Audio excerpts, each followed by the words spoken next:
Oh, I am so sorry.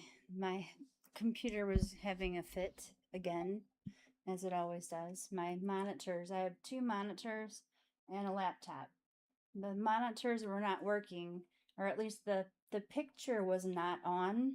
However, my laptop was, and the thing I needed to fix it was on the wrong screen. Okay. There we go. I am just a mess, people. You ought to know that by now. If I don't have something wrong with the stream, I'm doing one now, obviously, if you can call it that. Okay. Looks like my internet is having a fit. It's been one of those days, you know?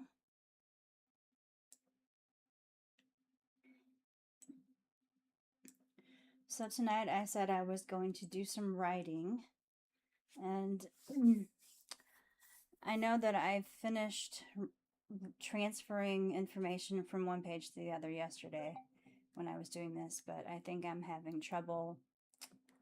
Yeah, I think I'm having some trouble because I need to rewrite the whole outline. So I am going to be working on that for a little while.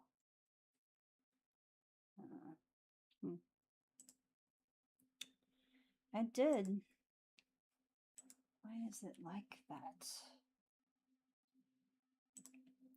I wonder if my OBS settings are incorrect. Like if I need to... Recording is inactive.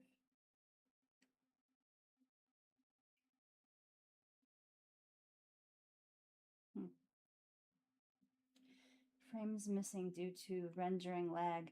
I don't know what any of this stuff means. Do you guys know what that means? I have no clue. But it's always telling me that my internet's not very good.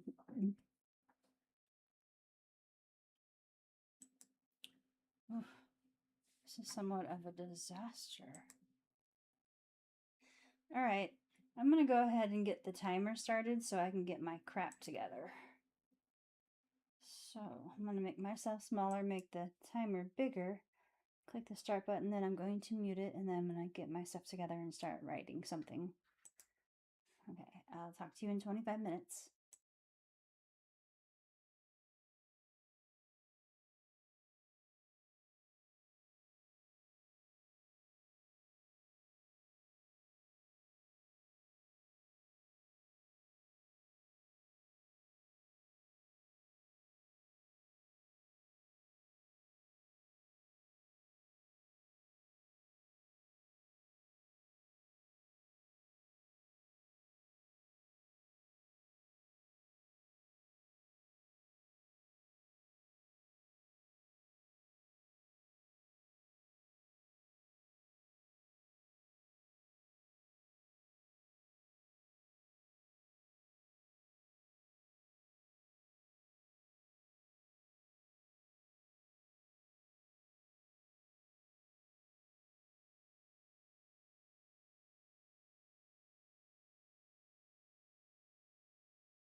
Okay, there you have it. That was one sprint. And I've been not writing my story, I've been writing something else instead. I am coming up with reasons why I want to write a book, 10 of them to be specific. I've got 5 so far. I need to, I'm like really digging now because I'm not sure I can find more than just 4, 5. So, first one is I want to entertain people. People are so focused on their screens, me included, because I do that. And I want to give them a good alternative that's easier on the eyes. um, Kind of a dumb reason to do it, but that's only the first reason. The second one is if someone reads my book and has a great reaction or a positive change in their own lives, then it would make me happy. Because I remember when I was younger, um, I used to read books, and well, once the audio book came into existence, most of my books have come from the audio version of a book, and it made me feel less anxious. It cured the boredom for sure. And I feel like a lot of kids these days are like turning to, video games and stuff like that, which is, there's nothing wrong with that. I mean, I don't have any kids, so there's no way I could, I don't know. I don't know what I would do if I had kids and had to discipline them and stuff like that. I'm not a very good disciplinarian for myself. How, and I think that's probably why, because I've never had kids, and so I've never had to, like, I don't know, raise people. That doesn't make any sense probably, but yeah, so that's another reason. The third reason is there's a possibility of creating a product that would sell and I could get money. And it's probably not going to be a lot of money, but you never know because things happen. And if I do nothing, well, that's surely the result that I will get, nothing. So even trying anything is probably a better idea than not doing anything. So that's my ideas. I still have 2 more. Got 2 more minutes, so let's see. My fourth idea for the reason why I want to write a book is I would get opportunities that I wouldn't otherwise have. Like I could possibly go to like book conferences. I could go on book signing events. I could meet other authors. It's just a lot of opportunity to meet people of like minds. Like I know I complain a lot in my life because I have a lot of people in my life, a lot of family members and stuff, but none of them know how to write a book. And none of them understand what it takes to write a book, and I'm still coming into that myself. So I think it would be nice to be part of a community of people who know what it's like to write a book. And I am part of a few communities like that. One of them is Heart Breathings. That's a Sarah Cannon thing, and I'm part of her community. So I've taken several of her courses, and you know, it's good to be part of a group. But I don't feel especially close to any of them. I want to be able to like call someone on the phone and say, "Hey, I'm having a problem with this plot, and hey, can you help me out a little bit? What would you do in this case?" So that would be nice. And that was actually number 5 is I could meet other authors and be part of the community. So I kind of mixed them in there. But I'm I think I'm needing to update the outline that I have, and I'm waiting on something to be able to do that. And I think I just need to redefine the reasons why I want to write a book. I want to redefine my purpose for doing it. Everybody wants a why. Why are you doing this? So it would be better for me if I knew in very clear terms, too. because I know that I don't always do that. Okay, I'm going to continue on with number 6, and I will let you know if I come up with any more in 24 minutes and 45 seconds. All right, see you then.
Okay.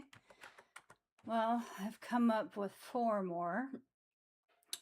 There was one more I need to do, but I was reading off before the top 10 reasons why I wanted to write a book. Okay, so number 6, it would give me another accomplishment to be proud of.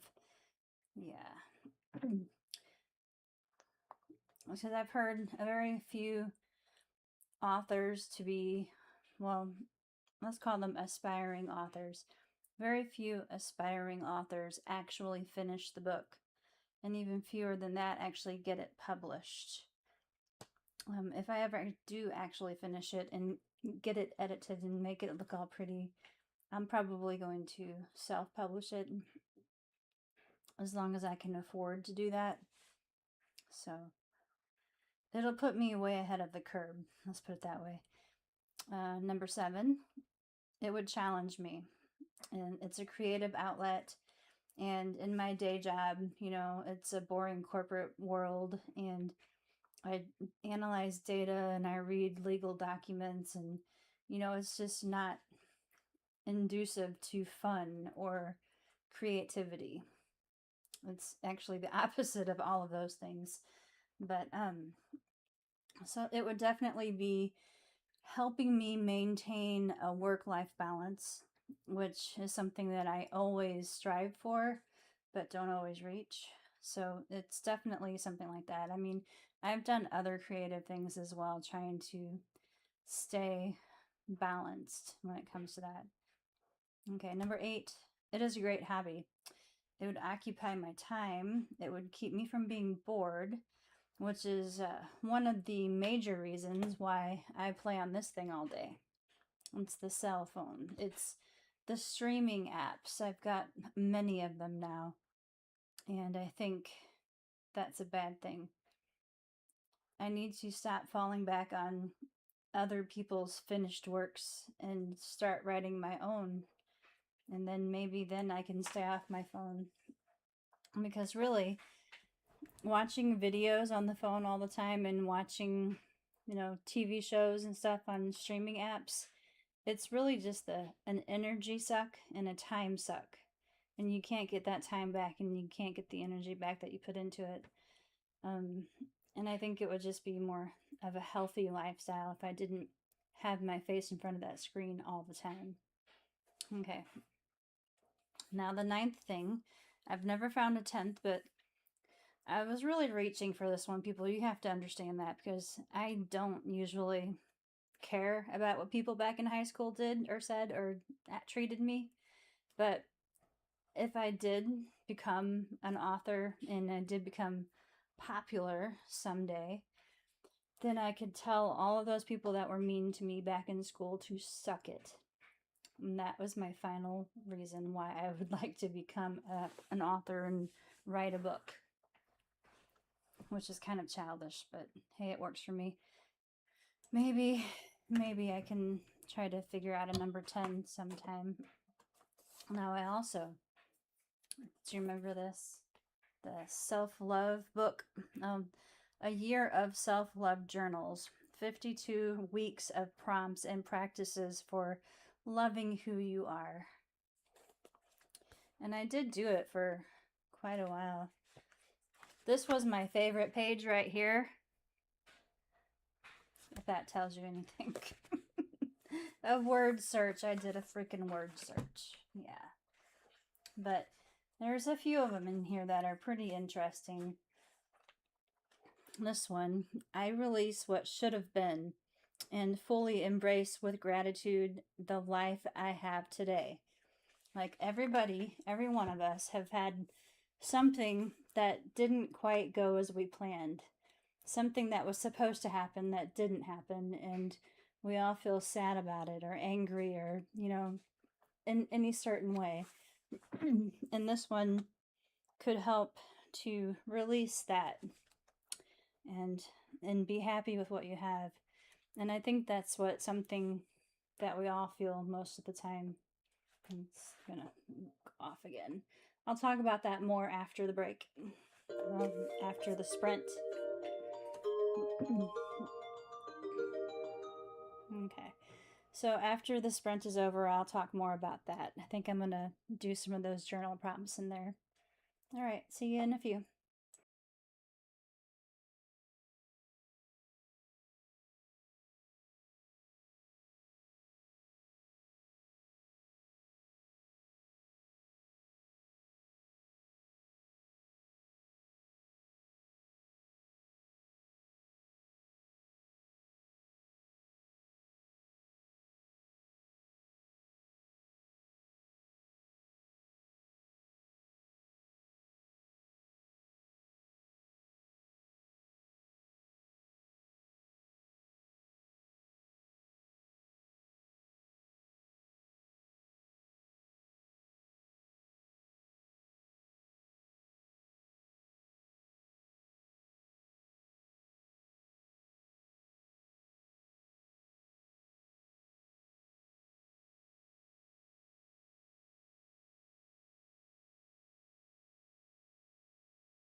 So, this little book that I have here,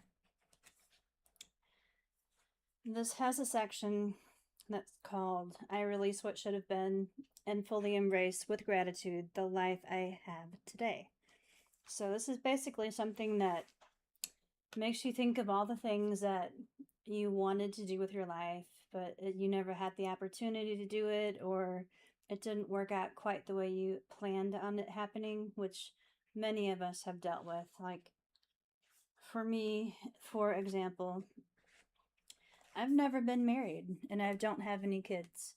So that seems like a bad thing because that's something that people, always want to do, right? But not having those obligations and not having those relationships in my life have allowed me to experience things that I've never, you know, that people who are married may not ever know.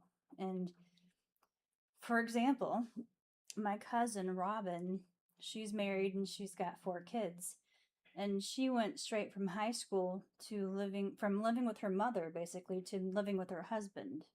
They got married young, they had 4 kids, and she's never, ever lived alone. Never. So, whenever her empty nest thing comes around, when all her kids are grown and they move out of the house, she's going to be freaking out because she's not going to know what to do with herself. Okay, but I I've lived alone for most of my adult life, and I think I do very well, and it's not a big deal to me. And I've had the opportunity, since I have no people depending on me or relying on me for whatever, I've also been able to go places that I wouldn't otherwise have been able to go because of money situations or time restraints or whatever. I've moved to Chicago. I've moved to Arizona. I've traveled around, and this fall and winter. Well, no, I think that would still be considered fall. August and October are still considered fall, I believe. But so this August and October, I'm taking a trip to attend some writing conferences. And that's something that, well, I guess I probably could have done it, but not as easily if I was married and had kids. There would be a lot more to juggle. So, I've been able to do things that nobody else could do. I'm telling myself that. But anyway, so this book is trying to get you to remember all the things that like still haunt you to this day, about the things that should have been and never happened. Turn them into something positive, like I just demonstrated for you, and it kind of helps you to release the burden of the knowledge, So this is definitely a nice little book. It gets you to think about some of the things that, you know, I would never have thought to do. I mean, self care has been something that I've been trying to strive for these days, and I kind of saw this and I just thought on a whim. I think I got it on Amazon, but it's a nice little book and it's brought up a lot of really interesting things, and I'm grateful for it because it's helped me to see life in a different vision, I suppose. Like, normally, it's just getting to know yourself, letting go of all of the things that, you know, could have made your life unhappy, sad, make you feel kind of like a failure. You're not a failure. You just need to be more assertive or something like that.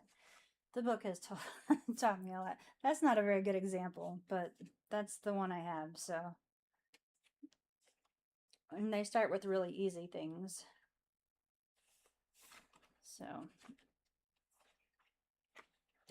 and at the very beginning, they make you take an oath that you're going to take the book seriously. It says, I, Juanita, that's me, commit to learning how to love myself. I am willing to grow, see, and accept myself completely. I am willing to learn how to love all of me.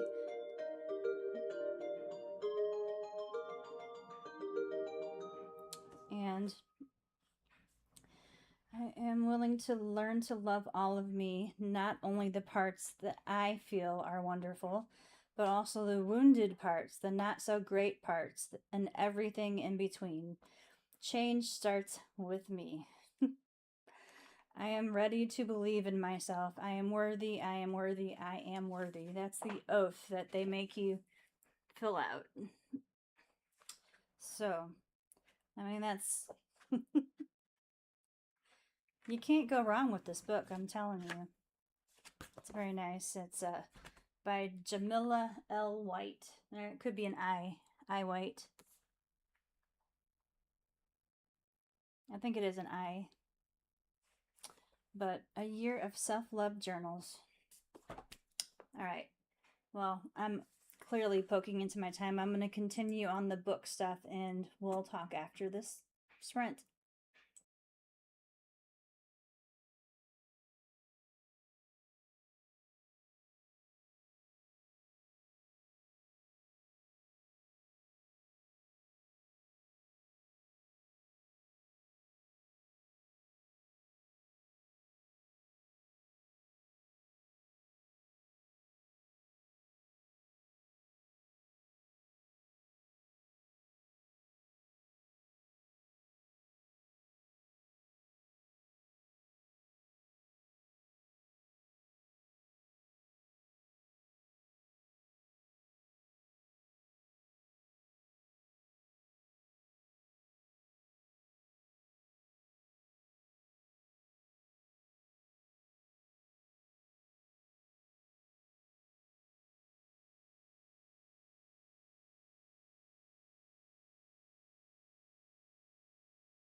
Okay.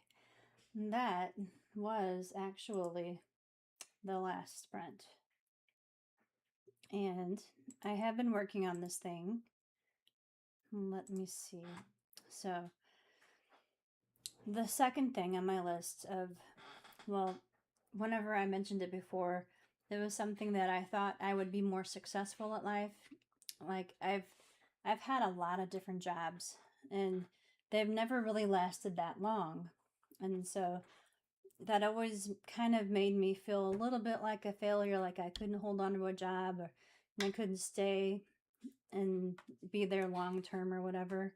But then I realized that switching jobs more often has given me a lot of valuable skills that other people that stay in the same stagnant job for long periods of time don't have. And it's actually more of a, I feel like it's more job security too.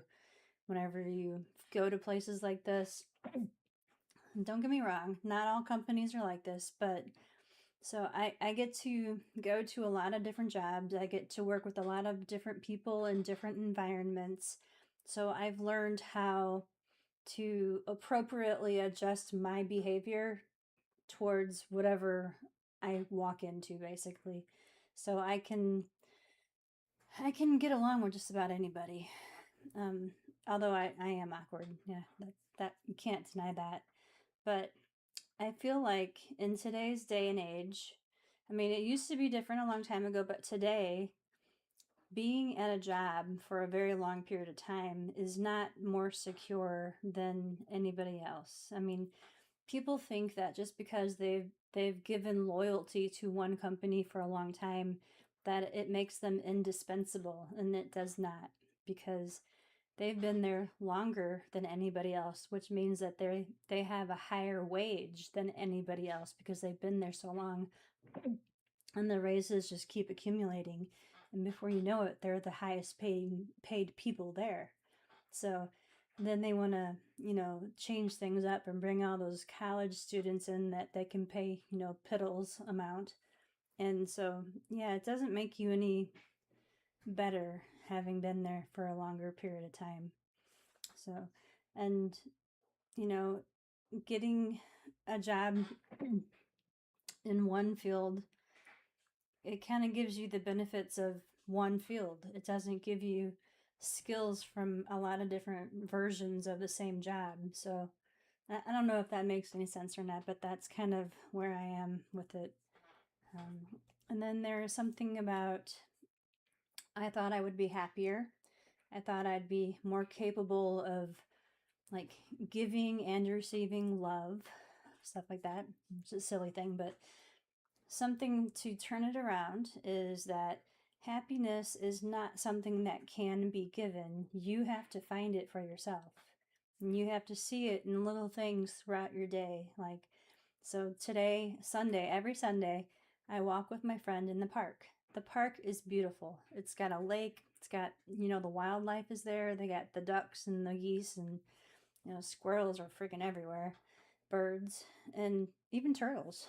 It's a really beautiful park. And there's always a section through there this time of year. It's beautiful because it's like a little garden and they've got all kinds of lilies there, all the colors of lilies you can imagine. It's beautiful. And so those are things that they make me happy. The flowers make me happy. Having a good conversation with my friend makes me happy. And we always, I know it sounds corny and whatever, but me and my friend, as we're walking through the park, there's always a part of this trail that we walk, the path that we walk, that we're always starting to think about what are we grateful for today? And it's always right after we walk past the flowers. I don't know if there's a connection in that or not, but it's such a beautiful place. And we always try to think of something that we're grateful for, even if it's just a small thing. Like we're grateful that there's nice weather today, so we can. Today was not nice weather, it was friggin' hot, okay? And humid. And I was sweaty by the time we're done. But it was still beautiful there. So, yeah, you can't just expect happiness to come to you. You have to seek it yourself. So, those are things. it takes a bad situation and turn it into something positive. That's what this book is trying to accomplish. So, just so you can see it one more time before I go, and that's it. So, I'll be on again next week. I did plan on doing one extra live stream, which I did yesterday. And I'll probably do it again this week, during the week sometime. I'm going to try to get in there. Yeah, last weekend was kind of off because, yep, my oven just preheated. Last weekend was kind of off because it was a holiday weekend, and I actually was able to take a floating holiday at work, which is, since 4th of July, landed on a Saturday this week or this year, we could still take off that holiday. Not everybody. We had to split it up. So 2 of us had to work and 2 of us got off. Well, actually, I think I was the only one that was off. Apparently nobody else needed it off. I don't know. I didn't need it off either. I just didn't want to be at work. So this card made me laugh, so I wanted to show you. So have a meditation staycation, right? And it says, Om Sweet Om. Which is just ridiculous, but I thought it was funny. All right. I'll see you guys next week. I'm going to head out and try to finish the laundry I kept walking away from and put my food in the oven.